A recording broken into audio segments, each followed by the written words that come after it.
If you struggle in your relationships with anxiety and always walking on eggshells, and you are either being controlling or someone else in your relationship is being controlling, you're going to love this episode. In this episode, we dive into the Quranic science of the nafs, psychology, and how we use that to understand what's actually happening and to deconstruct it and change it.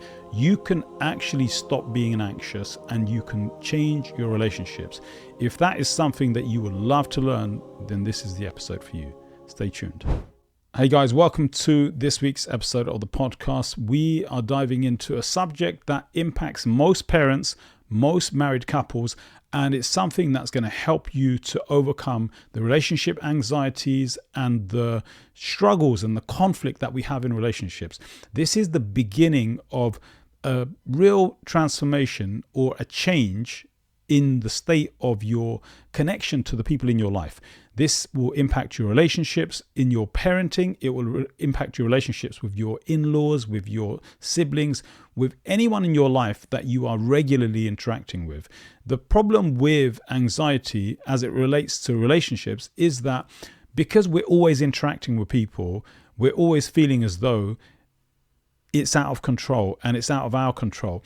And I think one of the most fundamental things that I've seen in my journey with the Quranic science of the nafs, and as I help my students, as I train my coaches, as we go through a journey of bettering our state of mental and emotional health, like what really happens is that our relationships improve rapidly. So here's the thing.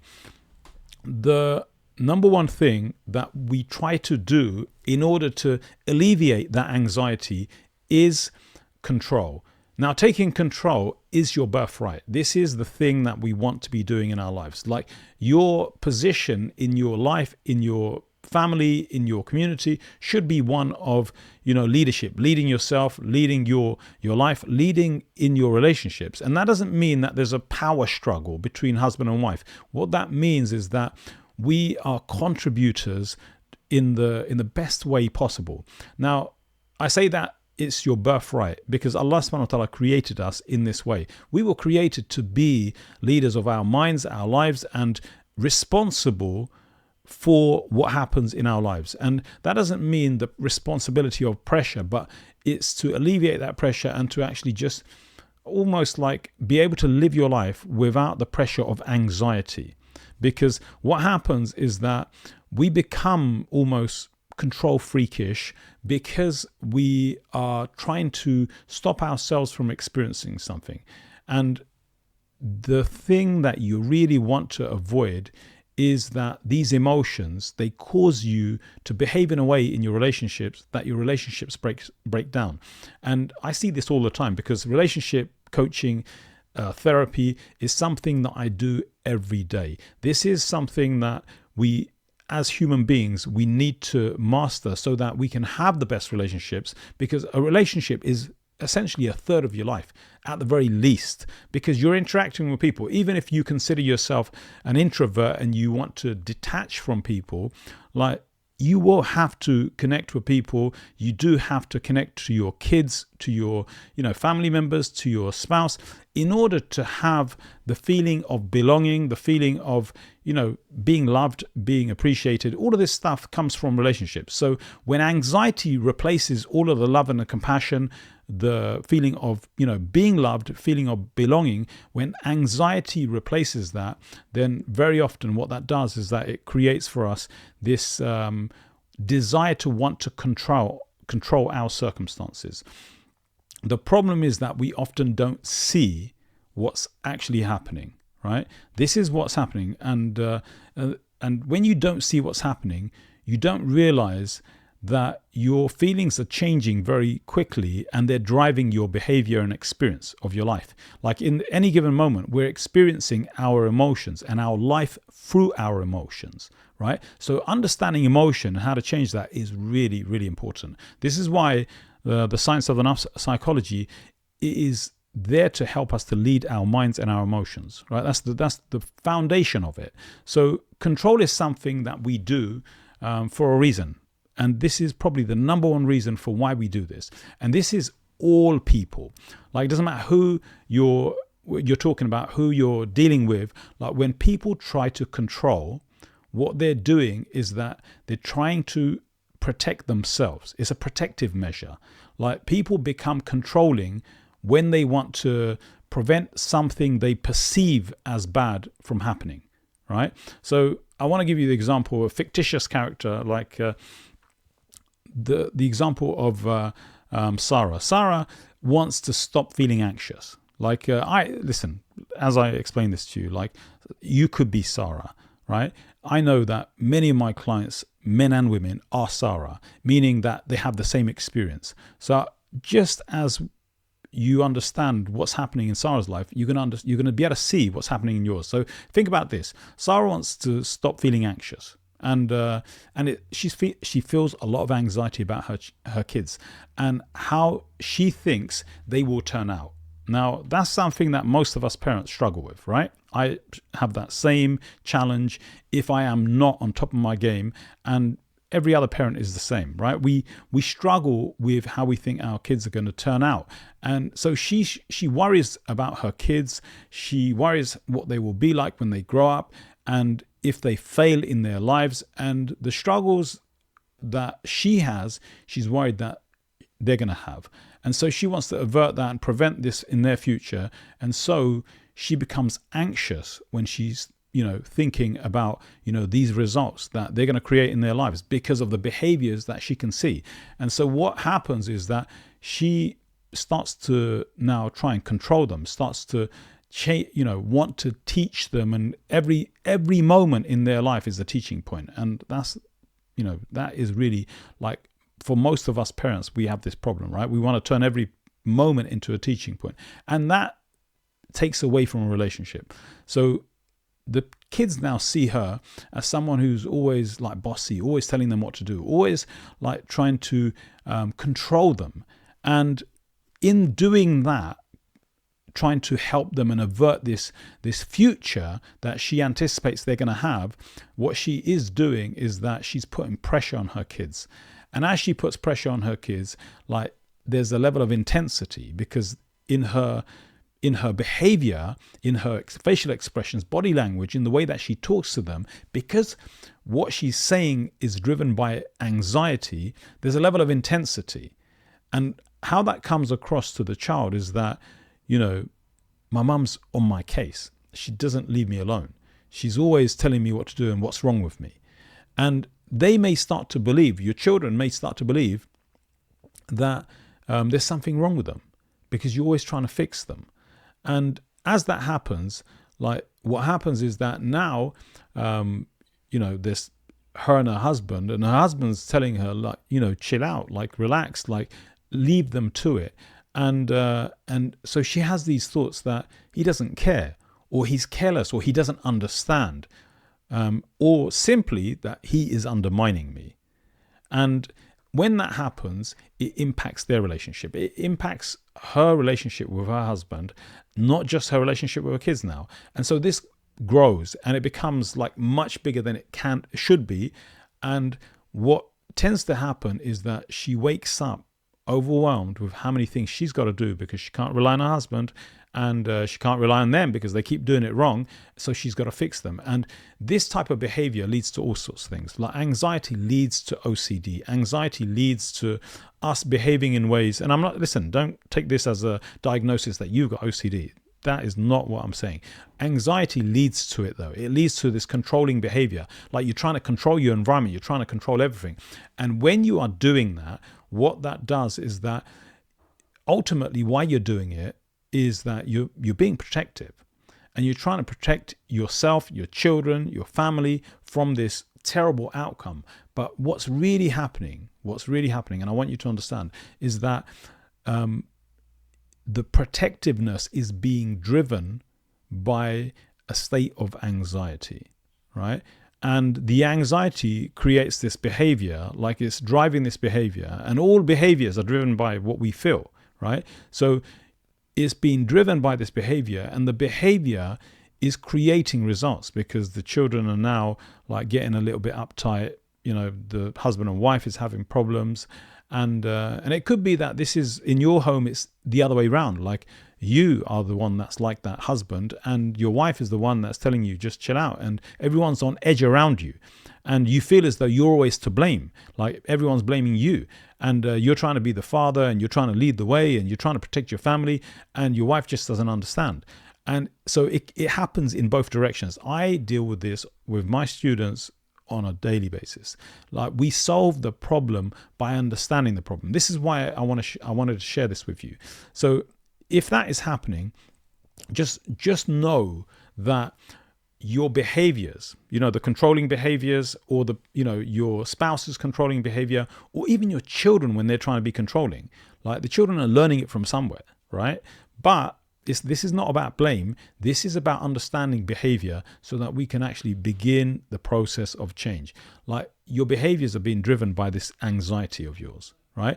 And for as long as you don't deal with the anxiety, and the anxiety, it comes from how you are perceiving this future. You're thinking about this future that's going to go all wrong.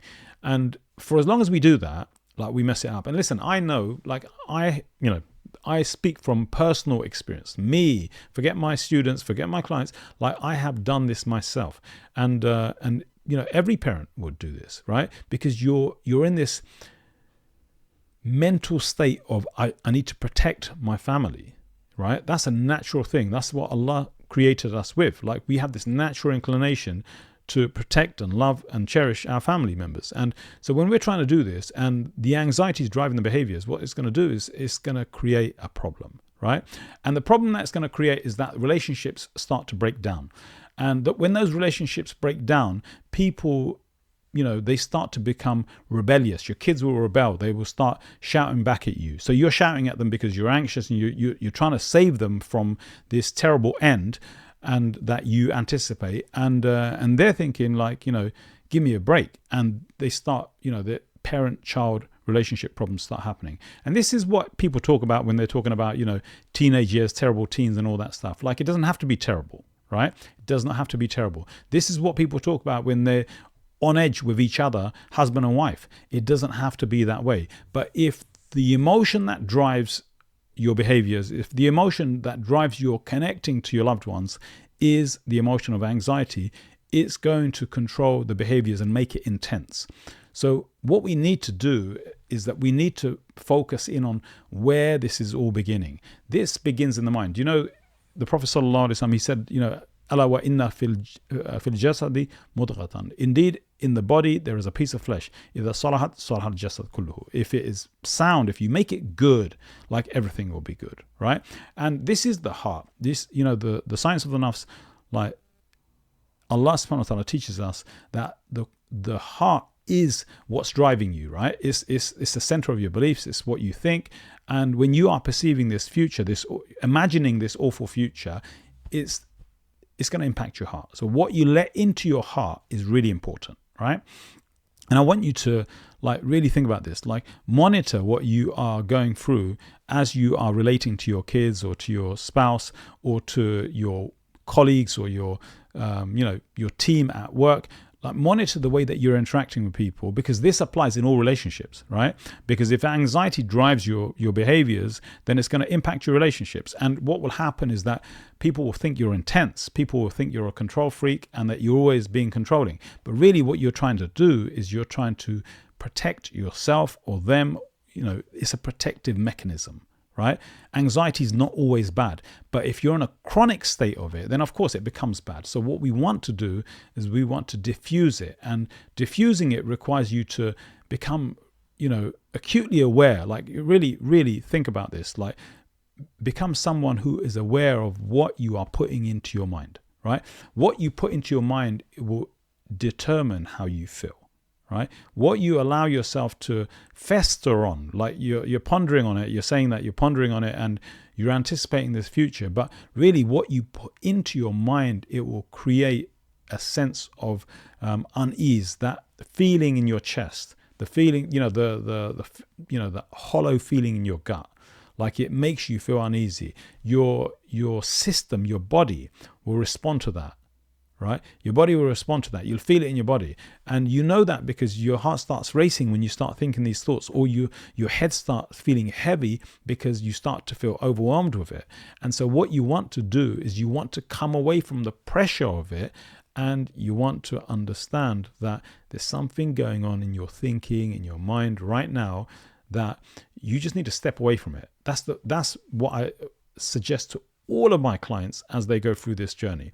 Like, step away from your mind and just, almost like take a bird's eye view of it. Like, step back, just look at what you're thinking, look at how you're feeling, and just go through that process and just be willing to breathe through it, right? Like, it's turning out to be a bit of a therapy session, this, but like, if you're feeling it, just breathe through it and take your mind to a place of trust. Because when you do that, you're going to feel calm, right? Take your mind to a place of trust. When you do that, you will feel calm. And the driving force behind all of our behaviors, listen, folks, this is all of us, all human beings. Like, the driving force behind it is how we feel. Like, if you are behaving in a way that you don't like yourself, or the people around you don't like, and you're stressing about it, and it's causing problems in your relationships, it's causing problems in your life, you're unable to show up the way you want to, then take a breather. That's the first thing that you should do. That's the first thing that one of the things that we know from the Sunnah is that, the Prophet sallallahu alaihi wasallam, he says, ghad al-basar. When you see something that you shouldn't be looking at, like, lower the gaze, right? Lower the gaze. And why? Because when you lower the gaze, like, what you're doing is that you're stopping that information, that image from entering into your mind, entering into your heart. Because when it enters into your heart and you start to water it, and you start to water it with thought and thinking about it, and you're reflecting on it, even though you don't think you're doing it, like, it gives you an emotion, it makes you feel something. So if you're looking at something that you shouldn't be looking at, you get this funny feeling. And that funny feeling, it is the emotional response to the state of your heart. And this is why the Prophet ﷺ said, ghad al-basar, lower the gaze. Like, maybe I'll do a podcast on this. But for now, just so that you understand, like, this is an emotion. This is an emotional response to something in your heart. And so when you're anxious, if you're anxious and you want to, alleviate that, the first thing that you want to do is you want to slow down on your thinking. Right? And you want to just take a step back and not dive into the emotions, because the emotions, they will overwhelm you. They will, it's like an avalanche that hits you, and you feel like, you have no control. And then you want control. And when you want control, you're going to be acting out, and it's going to impact your relationships, impacts your parenting, impacts your marriage, impacts, with your siblings at work. You go to work and it's impacting the way you work. You can't focus. And so what we want to do is that we want to back off and actually just give ourselves space to breathe. If you do that, you will find that your relationships with your loved ones will start really, really changing rapidly, and you will love your relationships. Like, you will love it, but this is incremental. Look, I want to suggest that you do this always. Like, I want to suggest that this lesson that we're taking, this is a science of the nafs lesson. This is a Quranic psychology based lesson. So understanding it is the first step. Second thing that you should do is that go back over this many, many times. Understand it. Let it sit with you and think and ponder, and then just slow down and apply it into your life. And inshallah, you will see results. You'll love your results, and you'll see the transformations coming into your life like so fast that you'll be shocked at how impactful this is. Revelation changes mind, emotion, behaviors, life, and you will love it. Anyway, folks, I'm going to leave you on that. Jazakum'Allahu. I'll see you in the next episode. Assalamu alaikum. Hey guys, thanks for listening in on this podcast. If you are ready to uplevel your mind, emotions, and relationships using a Quranic solution, you're going to love this podcast and what we are going to be sharing over the coming episodes. This is the most fundamental training that you're going to go through in your life. You can use it to transform your life, your mental and emotional health, your relationships, how you parent, how you are in your marriage, and truly your relationship with Allah subhanahu wa ta'ala. If you are loving this and you want more of it, click subscribe. Or if you want one of our free trainings, go to themuslimlifecoach.org and sign up for the free training. You're going to love it. I'll see you on the inside. Jazakum'Allahu khair.